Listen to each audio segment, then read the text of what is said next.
Fakhar Zaman ball tampering వివాదం ఇప్పటిలో సద్దుమణిగేలా కనిపించడం లేదు. పిఎస్ఎల్ 2026లో భాగంగా కరాచీ కింగ్స్ తో జరిగిన మ్యాచ్లో జమాన్ బాల్ ట్యాంపరింగ్ పాల్పడినట్లు మ్యాచ్ రిఫరీ రోషన్ మహానామా నిర్ధారించారు. దీంతో అతడిపై 2 మ్యాచ్ల నిషేధాన్ని పాకిస్తాన్ క్రికెట్ బోర్డు విధించింది. అయితే ఈ నిర్ణయాన్ని ఫకర్ ఇప్పుడు సవాల్ చేశాడు. కాగా పిఎస్ఎల్ క్రమశిక్షణ కమిటీ విచారణలో ఫకర్ తనపై వచ్చిన ఆరోపణలను తోసిపుచ్చాడు. తను బంతిని ఆకారాన్ని మార్చేందుకు ప్రయత్నించలేదని అతడు చెప్పుకొచ్చాడు.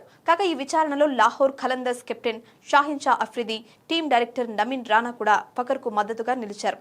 అతడితో పాటు షాహీన్, నమీన్ రాణా కూడా విచారణకు హాజరయ్యారు. అతడి బ్యాన్ పై మరో 24 గంటల్లో తుది నిర్ణయం వెలువడే అవకాశం ఉంది.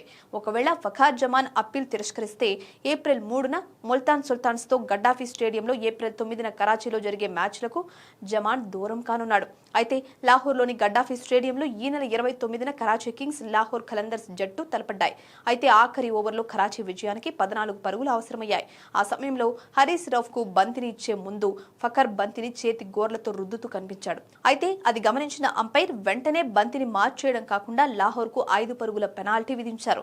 దీంతో పిఎస్ఎల్ కోడ్ ఆఫ్ కండక్ట్ లోని ఆర్టికల్ 2.14 ప్రకారం అతడిపై లెవెల్ 3 నేరాన్ని మోపారు. అయితే ఫకర్ మాత్రం తనపై వచ్చిన ఆరోపణలను అంగీకరించకుండా విచారణను కోరాడు. విచారణలో కూడా తన వాదనలను బలంగా వినిపించాడు.